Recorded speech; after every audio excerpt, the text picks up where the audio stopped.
आपसी रंजिश चल रही है एलजी की और दिल्ली सरकार की, इससे आम जनता भुगत रही है। अब वो कोई अपनी जिम्मेवारी समझने को तैयार नहीं है। भुगतेगी जनता, भुगतेगी। कोई कहने वाला नहीं, कोई सुनने वाला नहीं। सीट पर अपना बैठ के वो अपनी सीट पर बैठे हैं, वो अपनी सीट पर बैठे हैं। किसी को कोई मतलब नहीं है। अब चाहे आप इसको कोई भी रंग दे दो, भाई बच्चा तो अपनी जान से गया। नहीं जी, दिल्ली में तो महिलाएं बिल्कुल भी सुरक्षित नहीं है। यहाँ छोटी छोटी बच्चियों के साथ ऐसे ऐसे कांड कर दिए जाते हैं, तो मैं समझती हूँ हम तो अपने बच्चों को स्कूल भी नहीं भेज सकते।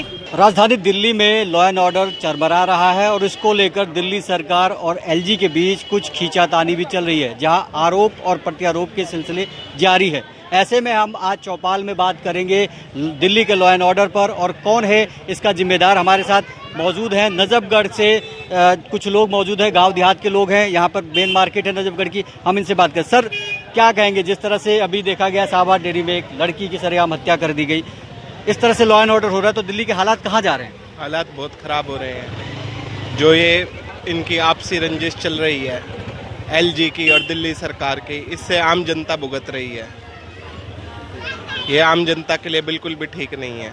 केजरीवाल साहब का कहना है कि एलजी के हाथ में है, क्योंकि कानून व्यवस्था उन्हीं के हाथ में है, पुलिस उनके हाथ में है, लेकिन एलजी साहब कुछ करते नहीं है। ये कहाँ तक सही है? जी, ये आरोप इनका चलता रहता है एक दूसरे के ऊपर और काम कुछ नहीं होता है। इसमें सफर जनता कर रही है। जिस तरह से कहा जा रहा है कि अगर दिल्ली पुलिस आम आदमी पार्टी या दिल्ली सरकार को मिल जाए तो बहुत अच्छा होगा, तो आप क्या कहते हैं इस पर? मैं तो यही कहना चाहूँगा जी कि जब निर्भया कांड हुआ था उस टाइम में तो जो ना सारे राशन पानी लेके दिल्ली की मुख्यमंत्री जो शीला दीक्षित थी उनके ऊपर चढ़ गए थे, चाहे वो आम आदमी पार्टी हो चाहे बीजेपी हो। अब अगर जो कोई इस तरह की घटना हुई है तो अब वो उपराज्यपाल को दोष दे रहे हैं। अरे आपका भी कोई फर्ज है कि नहीं है? ठीक है, उपराज्यपाल ने भी देखना चाहिए कि भाई लॉ एंड ऑर्डर जो है वो ठीक रहे, लेकिन ये सब तो आपस में मिलजुल के ही होगा। अब वो कोई अपनी जिम्मेवारी समझने को तैयार नहीं है। भुगतेगी जनता, भुगतेगी। कोई कहने वाला नहीं, कोई सुनने वाला नहीं। सीट पर अपना बैठ के वो अपनी सीट पर बैठे हैं, वो अपनी सीट पर बैठे हैं। किसी को कोई मतलब नहीं है। दिल्ली के मुख्यमंत्री साहब कह रहे हैं एलजी साहब का मेन कानून व्यवस्था को ठीक करना है, लेकिन वो कभी फ्लड विभाग, कभी दिल्ली सरकार के कामों में दखल अंदाजी कर रहे हैं। तो क्या ये सही कहना है उनका? बिल्कुल ठीक कहना है। अगर जो सुप्रीम कोर्ट ने भी जब ये कह दिया कि भाई जो अधिकार दिल्ली सरकार के होने चाहिए, अब उसमें भी अध्यादेश ला के वो पलट दिया मामला जो है, तो वो भी क्या करें?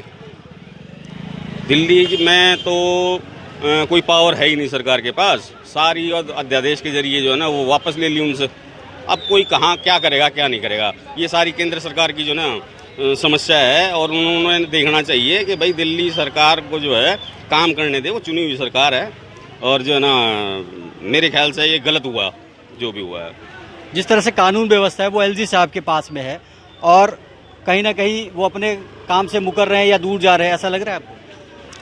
अब दूर तो कोई ना कोई तो जा ही रहा है, सब अपना अपना पीछा छुटा रहे हैं। काम तो ये जो कल ये कांड हुआ है, ये तो हुआ तो गलती है। अब चाहे आप इसको कोई भी रंग दे दो, भाई बच्चा तो अपनी जान से गया। अब ये सरकार ले या उपराज्यपाल ले, जो भी जिसने लेनी है, पर उनको जो भी काम हुआ आगे से ना हो, इस तरह का प्रशासन अपना थोड़ा सख्त रवैया अपनाए, जैसा भी है। जिस तरह से ये कांड हुआ है शाहबाद डेयरी में, बच्ची को सरेआम हत्या कर दी गई, सभी पार्टियां इस पर राजनीति भी कर रही हैं और एलजी पे ही सब दबाव पड़ रहा है, क्योंकि एलजी के पास ही दिल्ली पुलिस है और लॉ एंड ऑर्डर उनको मेंटेन करना है। तो क्या मानते हैं कि कहीं ना कहीं एलजी के खिलाफ जो बातें कर रही पार्टी वो सही है? ये तो भाई सीधी सी बात है, एड़ा बन के पेड़ा खाने वाली बात तो है नहीं। भाई आप सीट पे हो, लोग बाग आपसे ही तो कहेंगे। आप जब दिल्ली सरकार को कुछ मान ही नहीं रहे, समझ ही नहीं रहे, तो उपराज्यपाल से ही कही जाएगी। अब या तो सारा कानून व्यवस्था सारी है अगर इनके पास है, आम आदमी पार्टी के पास है या दिल्ली सरकार के पास है, तो फिर जिम्मेवारी उसकी है।